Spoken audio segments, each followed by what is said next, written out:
Hello guys, welcome back to my channel the FOMO classes. आज हम बात करेंगे एक पुरानी और एडवांस सभ्यता यानी सिविलाइजेशन के बारे में। इंडस वैली सिविलाइजेशन यानी सिंधु घाटी की सभ्यता। एक मिनट टीचर, ये सिविलाइजेशन होता क्या है? क्या तुम्हें सिविलाइजेशन का मतलब नहीं पता? ऑडियंस, क्या आप लोगों को भी सिविलाइजेशन का मतलब नहीं पता? अगर आपको भी सिविलाइजेशन का मतलब नहीं पता तो टेंशन लेने की ज़रूरत नहीं है। आइए एकदम बेसिक से समझते हैं। सिविलाइजेशन को हम एक एग्जाम्पल से समझते हैं। सोचो, आप एक जंगल में अकेले रहते हो। ना कोई पक्का घर, ना कोई सड़क, ना कोई रूल्स, बस अकेले सरवाइव करना है। फिर धीरे धीरे लोग इकट्ठा होने लगते हैं, एक जगह पर रहने लगते हैं, घर बनाने लगते हैं, खेती करने लगते हैं, नए टूल्स और चीज़ें डेवलप करने लगते हैं और एक अच्छा वेल ऑर्गेनाइज सोसाइटी बनाते हैं। इसी प्रोसेस को सिविलाइजेशन कहते हैं, जो लोग मिलकर एक एडवांस और वेल प्लान तरीके से जीने लगते हैं। अब ये इंडस वैली सिविलाइजेशन क्या है? इंडो वैली सिविलाइजेशन एक बहुत पुरानी और एडवांस सिविलाइजेशन थी। इंडिया और पाकिस्तान के कुछ हिस्सों में डेवलप हुई थी। ये दुनिया के सबसे पुराने और वेल डेवलप्ड सिविलाइजेशन में से एक थी। ये लोग इतने ऑर्गेनाइज्ड कैसे थे? इनकी सिटीज़ इतनी वेल प्लान कैसी थी?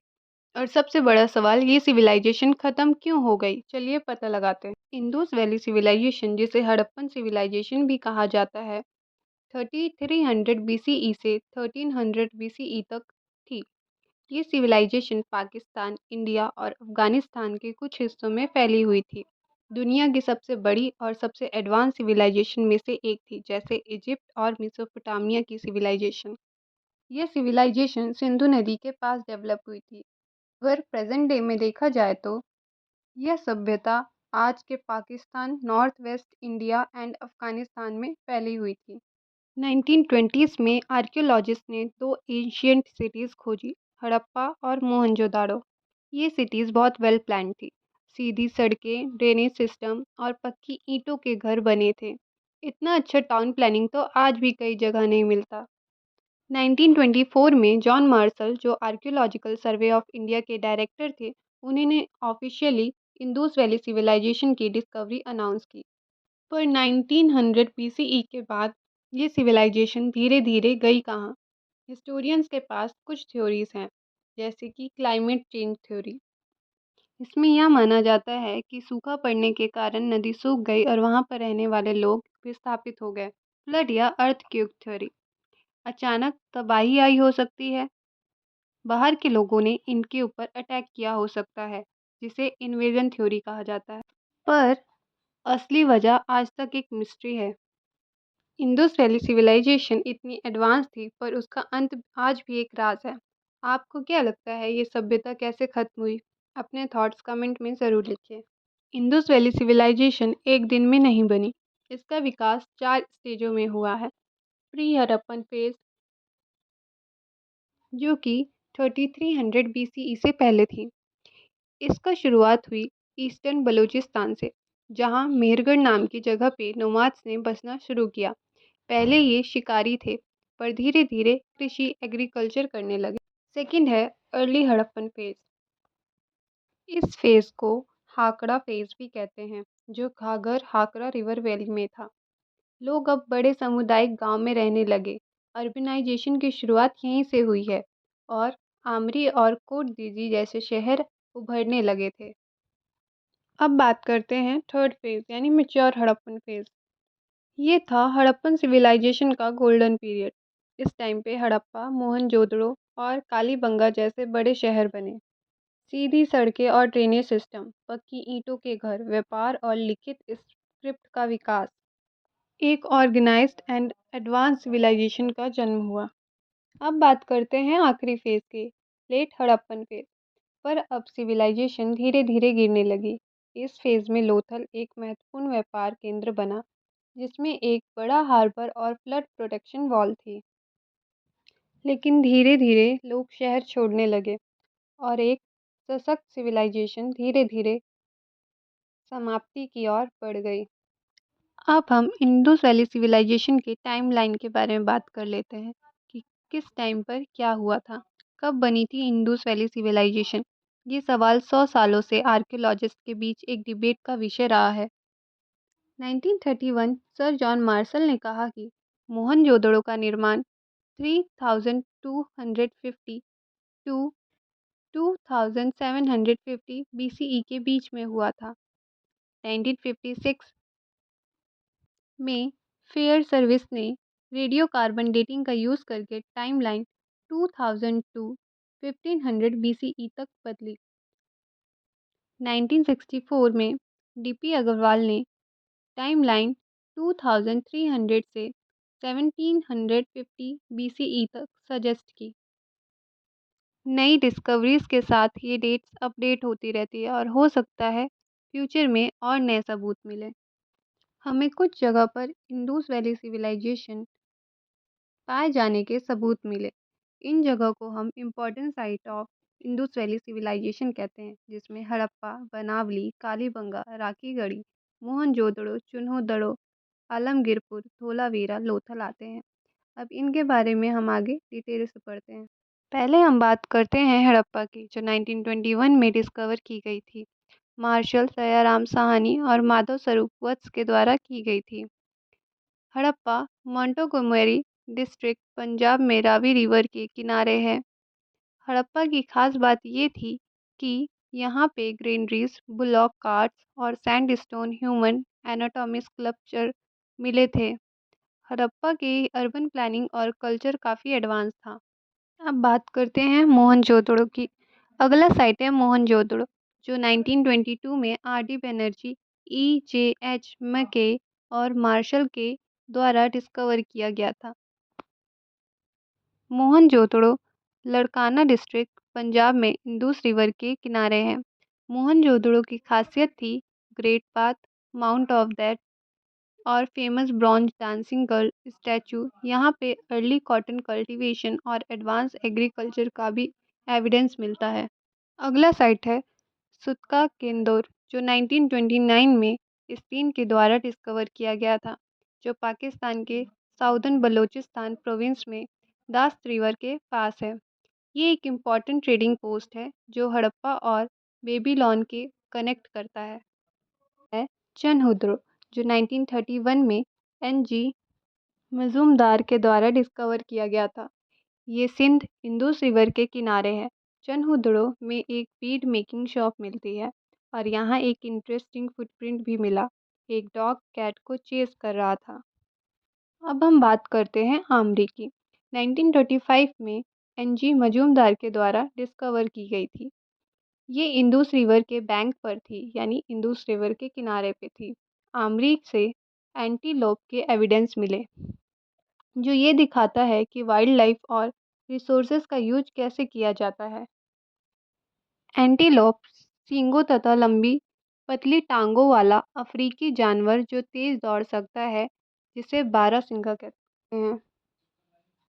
नेक्स्ट है कालीबंगन, जो 1953 में घोसे के द्वारा डिस्कवर की गई थी। राजस्थान के घाघर रिवर के पास है। यहाँ पे फायर आल्टर्स, कैमल बोन्स और एक वुडन प्लग का भी एविडेंस मिला, जो एग्रीकल्चर के रिचुअल का हिस्सा था, यानी कि यहाँ पर एग्रीकल्चर होती थी। फिर बात करते हैं लोथल की, जो 1953 में आर राव के द्वारा गुजरात के भोगवा रिवर के पास गुल्फ ऑफ कैम्बे के रीजन में डिस्कवर की गई थी। लोथल का सबसे बड़ा हाईलाइट था कि ये पहला आर्टिफिशियल पोर्ट था और यहाँ एक डॉकयार्ड भी मिला। ये साइट मैरीटाइम ट्रेड का इम्पॉर्टेंट पार्ट थी। आर्टिफिशियल पोर्ट का मतलब मैन मेड बंदरगाह, जहाँ पर जहाज आते जाते थे। डॉकयार्ड उसे कहा जाता है जहाँ पर जहाज़ों को बनाया जाए या फिर उनको मरम्मत की जाए।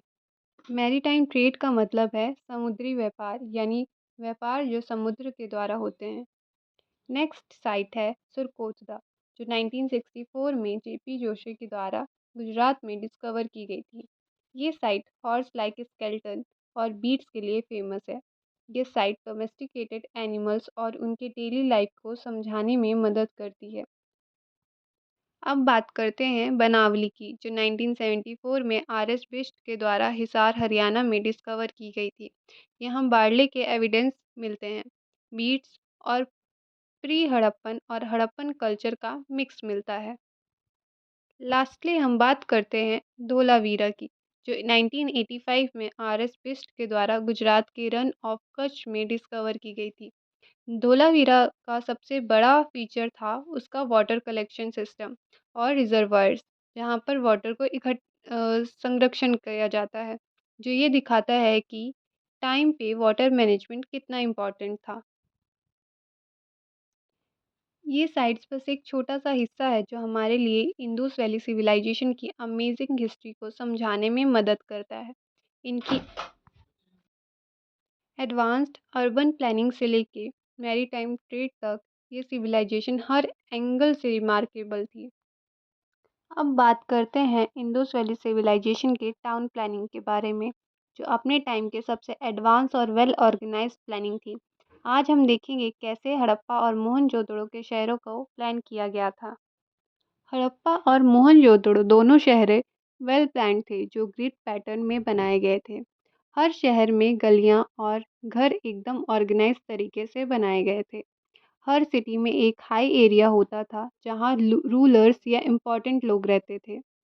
हाई एरिया को सिटाडेल कहते थे, जो शहर का सबसे ऊंचा हिस्सा होता था। यहाँ पे रूलर्स रहते थे और रेगुलर लोग नीचे वाले एरियाज में रहते थे। ये डिवीज़न एक ऑर्गेनाइज्ड और स्ट्रक्चर वे में था। हड़प्पा एंड मोहनजोदड़ो में ग्रेनरीज बहुत इंपॉर्टेंट थे। ग्रेनरीज लार्ज बिल्डिंग थी जहाँ ग्रेन स्टोर किया जाता था। हड़प्पा में 6 ग्रेनरीज थे सिटाडेल के अंदर, और मोहनजोदड़ो में भी एक लार्ज ग्रेनरी था। ये लोग शहरों को बनाने में बर्न ब्रिक यानी जली हुई मतलब पकी हुई ब्रिक का यूज़ होता था, जो ज़्यादा ड्यूरेबल और स्ट्रॉन्ग होती थी। ये आज भी बहुत अच्छी कंडीशन में एग्जिस्ट करते हैं।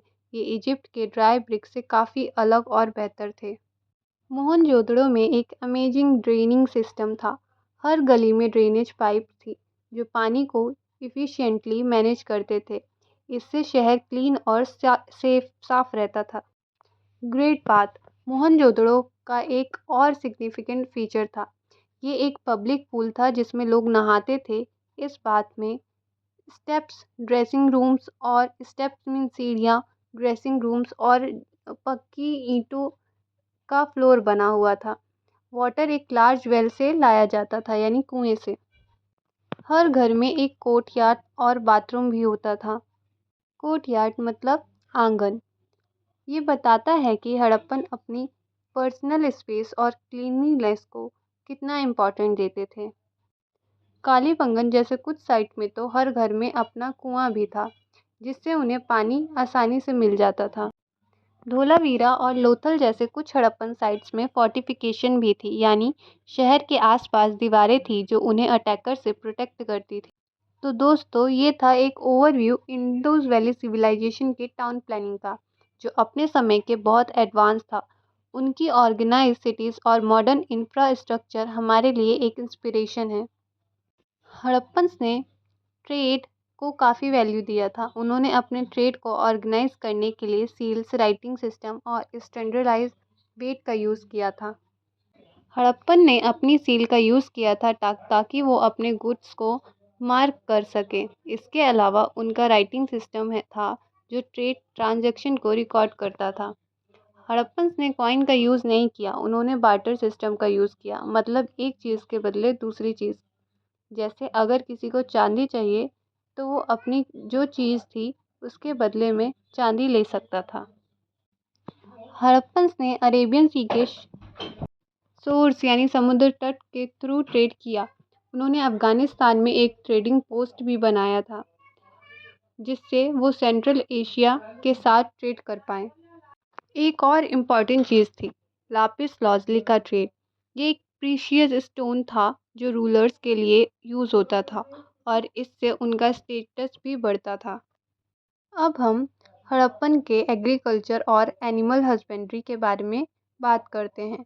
हड़प्पन्स का किस तरह का फार्मिंग सिस्टम था और उन्होंने किस तरीके से एनिमल्स को अपने जीवन में शामिल किया था, चलिए देखते हैं। हड़प्पन कम्युनिटी ने मोस्टली रिवर प्लेन्स यानी नदी के किनारे ही बसेरा किया था। ये एरिया उनके फार्मिंग के लिए आइडियल थे। हड़प्पन ने बहुत सारे क्रॉप्स उगाए थे, जैसे कि वीट, बार्ले, राई, पीस यानी मटर, सेसमे, लेंटिल, चिकपी और मस्टर्ड। गुजरात में मिलेट्स भी पाए गए थे, लेकिन राइस उतना ज़्यादा कॉमन नहीं था। हड़प्पन कॉटन फार्मिंग करने वाले पहले लोग थे। ये उनके एग्रीकल्चर एडवांसमेंट का एक इम्पॉर्टेंट हिस्सा था। हड़प्पन साइट पर होल ग्रेन्स मिलने से ये पता चलता है कि उन्होंने एग्रीकल्चर किया था, लेकिन उनके फार्मिंग मेथड को समझना अभी भी थोड़ा मुश्किल है। हड़प्पन सील्स और टेरिकोटा आर्ट में बुल्स और ऑक्सन को प्लगिंग के लिए यूज़ करते दिखाया गया। ये फार्मिंग में उनकी इफ़िशिएंसी को दिखाता है। ज़्यादातर Harappan site semi arid region में थी, इसलिए उन्हें इरिगेशन की ज़रूरत थी। अफ़गानिस्तान से सरतुघाई साइट पर कैनाल्स भी मिले, लेकिन पंजाब और सिंध में ऐसे कैनाल्स नहीं मिले। हड़प्पन्स ने लार्ज स्केल में एनिमल हस्बेंड्री भी की थी। ये उनके एग्रीकल्चर सिस्टम का एक इम्पॉर्टेंट हिस्सा था। मोहनजोदड़ो और लोथल में हॉर्सेस का कुछ ट्रेस मिलते हैं, लेकिन हॉर्स का हड़प्पन सिविलाइजेशन में कोई खास रोल नहीं नज़र आता। तो दोस्तों, ये था ओवरव्यू हड़प्पन सिविलाइजेशन के एग्रीकल्चर और एनिमल हस्बेंड्री के बारे में। अब बात करते हैं हड़प्पन की लाइफस्टाइल के बारे में। हड़प्पन समाज में दोनों आदमी और औरत दो कपड़े पहनते थे, एक ऊपर के लिए और एक नीचे के लिए। उनका स्टाइल सिंपल था, लेकिन शानदार भी। उनके कपड़े कॉटन के बने होते थे और कई लोग उन्हें अलग अलग तरीके से ड्रेप करते थे। हड़प्पन लोग ज्वेलरी के बड़े शौकीन थे। सिर्फ औरतें ही नहीं, आदमी भी बीड्स और ज्वेलरी पहनते थे। औरतों के लिए तो फुल सेट होता था। बैंगल्स, ब्रेसलेट, फिलेट्स यानी हेडबैंड्स, कमरबंद, पायल, इयररिंग्स और रिंग्स। क्या बात है! इन ज्वेलरी को गोल्ड, सिल्वर, कॉपर, ब्रॉन्ज और सेमी प्रीशियस स्टोन से बनाया जाता था। मतलब उस समय भी लग्जरी ज्वेलरी का क्रेज था। आज की तरह हड़प्पन लोग भी कॉस्मेटिक का यूज़ करते थे। उनके पास नेचुरल मेकअप होता था, जिसमें हल्दी, चूना और नेचुरल कलर इस्तेमाल किए जाते थे। हड़प्पन लोग हर मटेरियल का बेस्ट यूज़ करते थे। उनके हाथों से बनी हुई पोट्री, स्टोन, स्कल्पचर, शेल और मेटल की चीज़ें सब कुछ मोहनजोदड़ो में एक्सिबिशन में मिली हैं। इनके अलावा कॉपर भी एक इम्पॉर्टेंट मेटल था। हड़प्पन से इसे डेली यूज़ के आइटम जैसे कि सुई, कंघी, मछली के कांटे और चाकू बनाने के लिए उपयोग करते थे।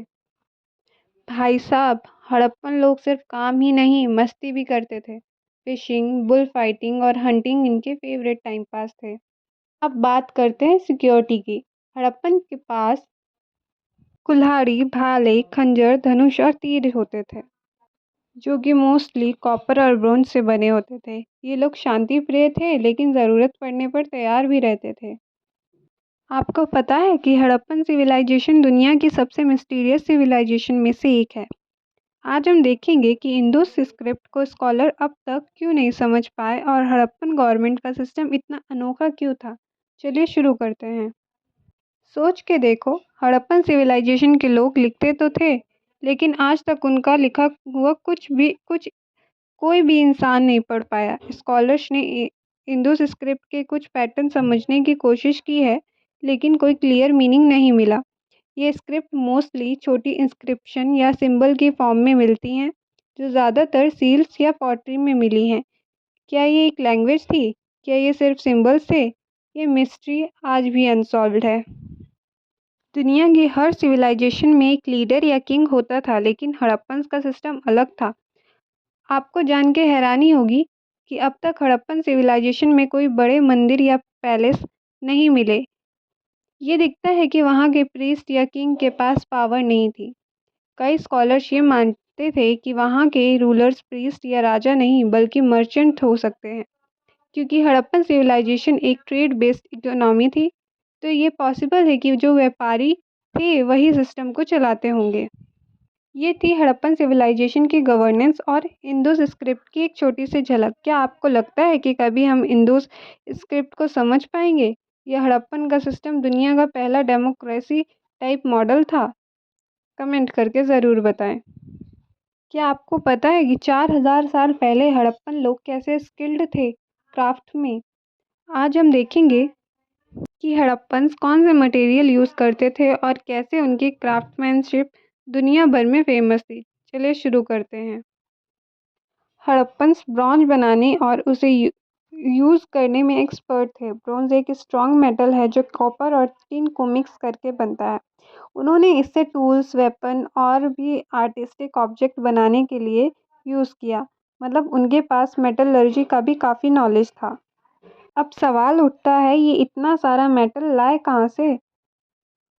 हड़प्पन्स ने कॉपर राजस्थान के खेतड़ी माइन से लिया था। टिन अफ़गानिस्तान से आता था क्योंकि ब्रॉन्ज़ बनाने के लिए टिन और कॉपर दोनों चाहिए होते हैं। मतलब हड़प्पन्स का लॉन्ग डिस्टेंस ट्रेड भी स्ट्रॉन्ग था।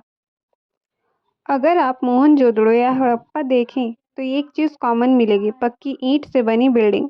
Harappans large scale brick structure बनाने में एक्सपर्ट थे, जो उनकी स्ट्रॉन्ग इंजीनियरिंग स्किल दिखाता है। ये ब्रिक एक ही साइज़ की होती थी, जिससे उनकी प्लान्ड सिटी डिज़ाइन का पता चलता है।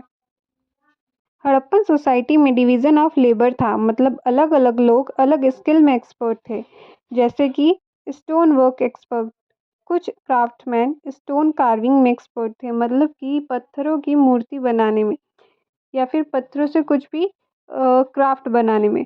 पोट्री मेकर, कुछ लोग पोट्री बनाते थे जो एक पोटर व्हील्स का यूज़ करके बनाई जाती थी, यानी मिट्टी के बर्तन बनाने वाला potter wheel. Harappan pots, beads beads मतलब मोती और सील्स बनाने में एक्सपर्ट थे। ये लोग सील्स यूज़ हुआ करते थे। सील्स ट्रेड के लिए यूज़ होते थे या फिर कुछ भी बाय करने के लिए, कुछ खरीदने के लिए। ये लोग इंदुस रिवर और अरेबियन सी के थ्रू ट्रेड करते थे।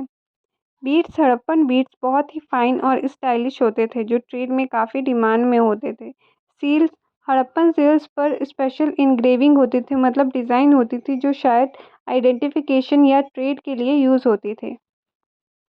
हड़प्पन्स बेक्ड क्ले से टॉयज़ और इवन डेली यूज़ का आइटम बनाते थे। इन्हें टेराकोटा ऑब्जेक्ट कहा जाता है। कुछ क्ले तो कुछ क्ले तो टॉयज़ की तरह दिखते हैं, जो बताता है कि हड़प्पन बच्चों के लिए भी चीज़ें बनाते थे। हड़प्पन्स को ज्वेलरी का भी शौक था। गोल्ड स्मिथ यानी सुनार, सिल्वर, गोल्ड और प्रीशियस स्टोन से ज्वेलरी बनाते थे। उनकी ज्वेलरी सिर्फ इंडिया में ही नहीं बल्कि मेसोपोटामिया जैसे प्लेस में भी ट्रेड की जाती थी। तो ये था क्राफ्ट्समैन और मटेरियल की एक छोटी सी झलक। हड़प्पन सिविलाइजेशन की सबसे बड़ी मिस्ट्री अब तक सॉल्व नहीं हुई। हाँ, ये मिस्ट्री है हड़प्पन स्क्रिप्ट की, जो लिखी तो गई थी लेकिन आज तक कोई पढ़ नहीं पाया। चलिए जानते हैं हड़प्पन स्क्रिप्ट इतनी मिस्टीरियस क्यों है। इस स्क्रिप्ट में 400 से 600 सिंबल्स हैं, जिसमें से 40 से 60 सिंबल इसेंशियल माने जाते हैं और बाकी वेरिएशन हो सकती हैं। मतलब इसेंशियल का मतलब जो कि पढ़ने में हेल्प कर सकते हैं। मतलब ये एक स्ट्रक्चर्ड लैंग्वेज हो सकती है, लेकिन हम अब तक उसका एग्जैक्ट मीनिंग नहीं जान पाए हैं। ज़्यादातर लिखाई राइट से लेफ़्ट होती है, जैसे अरेबिक या पर्शियन लैंग्वेज में होती है, लेकिन कुछ लॉन्ग सील्स पर ये एक अनोखा मेथड देखा गया है, बॉस्त्रोफेडन मेथड। इसमें एक लाइन राइट से लेफ़्ट लिखी जाती है और अगली लाइन उल्टा, लेफ़्ट से राइट। ये एक यूनिक स्टाइल है जो कुछ एशियन स्क्रिप्ट में देखा गया है। अब सबसे बड़ा सवाल, हड़प्पन कौन सी भाषा बोलते थे? कुछ स्कॉलर जैसे आप आस्को परपोला और उनके स्कैंडिनेवियन टीम का मानना है कि हड़प्पन लोग द्रविडियन लैंग्वेज बोलते थे। सोवियत स्कॉलर्स भी यही मानते हैं कि ये स्क्रिप्ट प्रोटो द्रविडियन लैंग्वेज से जुड़ी हो सकती है, लेकिन कोई कंक्रीट प्रूफ नहीं है, इसलिए ये एक ओपन डिबेट बनी हुई है। एक और बड़ी डिबेट है, क्या हड़प्पन स्क्रिप्ट से ब्राह्मी स्क्रिप्ट इवॉल्व है? ब्राह्मी स्क्रिप्ट जो अशोका सम्राट के समय में पॉपुलर थी, इंडिया की पुरानी लिखाई में से एक मानी जाती है। कुछ स्कॉलर्स कहते हैं कि ब्राह्मी और हड़प्पन स्क्रिप्ट में कुछ सिमिलैरिटीज़ हैं, पर कोई स्ट्रॉन्ग एविडेंस नहीं मिला है।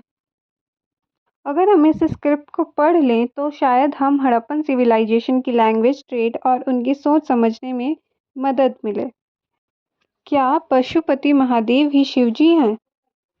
हड़प्पन सिविलाइजेशन की एक और बड़ी मिस्ट्री है उनका धर्म और आस्था। क्या हड़प्पन लोग शिवजी की पूजा करते थे? क्या उनका धर्म मॉडर्न हिंदुइज्म से कनेक्टेड था? आज हम हड़प्पन धर्म के कुछ इम्पोर्टेंट सिंबल्स और देवताओं के बारे में जानेंगे। हड़प्पा से कई क्ले की मूर्तियां मिली हैं जिनमें औरतों की मूर्तियां भी हैं। एक खास मूर्ति में एक औरत के शरीर से एक पौधा उगता दिखाया गया है जो जनन और उत्पादकता यानी फर्टिलिटी का प्रतीक हो सकती है। कुछ स्कॉलर्स का मानना है कि हड़प्पन धरती को एक फर्टिलिटी गॉडेस की तरह मानते थे, जैसे इजिप्शियन नाइल देवी आइसिस की पूजा करते थे।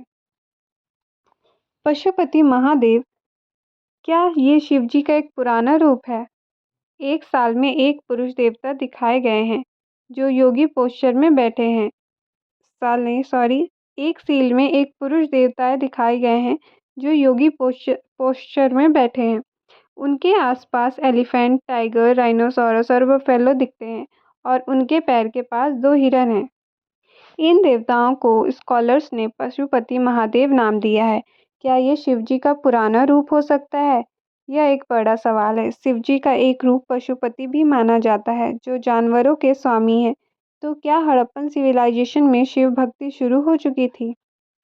हड़प्पा में स्टोन फलूस और फीमेल योनि के प्रतीक मिले हैं जो फर्टिलिटी और जनन का संकेत देते हैं। ऐसे सिंबल कई प्राचीन धर्मों में पाए गए हैं जो दर्शाते हैं कि प्रजनन एक डिवाइन कॉन्सेप्ट है। हड़प्पन सौर प्रकृति की पूजा। हड़प्पन लोग पेड़ पौधों और जानवरों की बहुत इज्जत करते हैं। एक सींग वाला यूनिकॉर्न सील पे दिखा है जो शायद राइनोसोरस से कनेक्टेड है। एक और इम्पोर्टेंट प्राणी था हम्प्ड बुल, जो हड़प्पन कल्चर में से एक सिग्निफिकेंट सिंबल था। क्या ये धार्मिक पूजा का हिस्सा था या ट्रेड और पावर का प्रतीक? ये अब तक एक मिस्ट्री है। हड़प्पन एम्यूलेट्स यानी प्रोटेक्शन या मैजिक। हड़प्पन से बहुत सारे एम्यूलेट्स मिले हैं जो शायद रक्षा यानी प्रोटेक्शन का धार्मिक उपयोग के लिए होते हैं। क्या ये तलिस्मान थे जो बुरी नज़र से बचाते थे या ये किसी धार्मिक अनुष्ठान का हिस्सा थे? यह भी एक मिस्ट्री है। हड़प्पन सिविलाइजेशन में अंतिम संस्कार कैसे होता था? क्या लोग क्रिमेशन या ब्यूरियल करते थे? क्या वहाँ सती प्रथा थी? आज हम जानेंगे हड़प्पन ब्यूरियल प्रैक्टिस के सीक्रेट। हड़प्पन टाउन जैसे मोहनजोदड़ो, हड़प्पा, कालीबंगन, लोथल और रूपर के पास सीमेट्रीज यानी कब्रिस्तान मिलते हैं। ये सबूत देते हैं कि Harappan organised burial practice follow करते थे। मोहनजोदड़ो में दो तरीके के ब्यूरियल देखे गए हैं, पूरा शरीर यानी होल बॉडी ब्यूरियल, क्रीमेशन के बाद ब्यूरियल। क्रीमेशन मतलब दाह संस्कार। तो ये क्लियर है कि हड़प्पन ब्यूरियल मतलब दफनाना। तो ये क्लियर है कि हड़प्पन सिर्फ दफनाते नहीं थे बल्कि जलाने का भी प्रचलन था। लोथल ब्रिक लाइन ग्रेव्स और कॉफिन। लोथल में ब्यूरियल पिट्स यानी दफनाने के लिए गड्ढे मिलते थे जो कि बर्न ब्रिक से लाइन किए गए थे। शायद यहाँ कॉफिन का यूज़ होता था। कॉफिन मतलब ताबूत जहाँ पर शरीर को बंद करके रखा जाता है। और एक और अजीब बात, कुछ ग्रेव्स में पेयर्ड बोन्स यानी हड्डियों के जोड़े मिलते थे और कुछ बर्तन मिलते थे। क्या ये किसी स्पेशल रिचुअल का हिस्सा है? हड़प्पा में वुडन कॉफिन मिले हैं जो दिखाता है कि वहाँ दफनाने के लिए लकड़ी के कॉफिन यूज़ होते थे। यह एक एडवांस प्रैक्टिस थी जो शायद किसी स्टेटस या ट्रेडिशन का हिस्सा थी। क्या हड़प्पा सोसाइटी में सती थी? हड़प्पन सिविलाइजेशन में सती का कोई पक्का सबूत नहीं मिला। इसका मतलब है कि यहाँ विडो सेक्रीफाइस का कल्चर नहीं था, अनलाइक जो बाद में इंडियन हिस्ट्री में देखने को मिला।